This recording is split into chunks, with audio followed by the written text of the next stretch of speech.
இது சாதாரண கட்சி இல்லடா. இங்க பாருங்கடா, எத்தனை தாய்மார்கள் வந்திருக்காங்க, எத்தனை சகோதர சகோதரிகள் வந்திருக்காங்க. இங்க இருக்கிற கூட்டம் என்ன காசுக்கு வந்த கூட்டமா? எல்லாத்தையும் அடிச்சு வச்சு உங்களால காசு கொடுத்து கூட கூட்டிட்டு வராத முடியாத கூட்டம் தான் இந்த உணர்வுள்ள தாய்மார்கள் கூட்டம். வாழ்ந்தோம் இருந்தோம் இருக்கு. இந்த மாதிரி அன்பு ஜனங்கள்கிட்ட, என் மக்கள்கிட்ட கிடைக்காத அன்பு வரை யாருகிட்டயா எனக்கு கிடைக்க போகுது? நீங்க கோடி கோடி அள்ளி கொடுத்தா கூட கிடைக்காத இந்த மாதிரி அன்பு எங்க கிடைக்கும்? என்னையா இந்த 14 கட்சி எனக்கு தேவையில்லை. இந்த தொண்டர்கள் ஒருத்தர் தான் இந்த நாட்டை நான் பிடிச்சு காட்டலாம் இல்லையான்னு பார். வருமான வரித்துறை கணக்கு கொண்டு வந்தீங்க, அப்பவும் இந்த விஜயகாந்த் அடிபணியல. அதுக்கப்புறம் கொண்டு வந்தாங்க நில உச்சவரம்புன்னு. நீ இருந்தா எடுத்துக்க, நாட்டை ஆக்கிரமிப்பு இருந்தா எடுத்து, எனக்கு அதை பத்தி கவலை இல்லை. ஆனால் இந்த விஜயகாந்தை எதை வச்சு பயமுறுத்தினாலும் பயமுறுத்துங்க.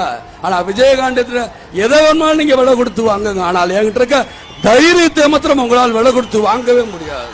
ஆனா இன்னைக்கு எந்த அளவுக்கு விலைவாசி ஏறி போயிருக்குங்கிற பேசுவாங்களா? பேச மாட்டாங்க. இவங்களுக்கு தேவை கூட்டணி ஆட்சி.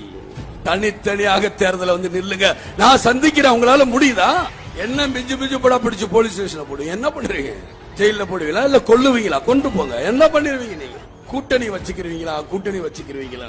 நான் முதல்ல இருந்தே சொல்றேன், நான் தெய்வத்தையும் மக்களையும் நம்பிதான் வந்திருக்கிறேன். தோல்வி பயம் உங்களுக்கு அதிகமா இருக்கனாலதான் இந்த பயத்துல இருக்கு. ஆனா எனக்கு துளி கூட பயம் கிடையாது. ஏன்னா நீங்க எப்ப ஓட்டு போடுறீங்களோ அப்ப நான் வந்து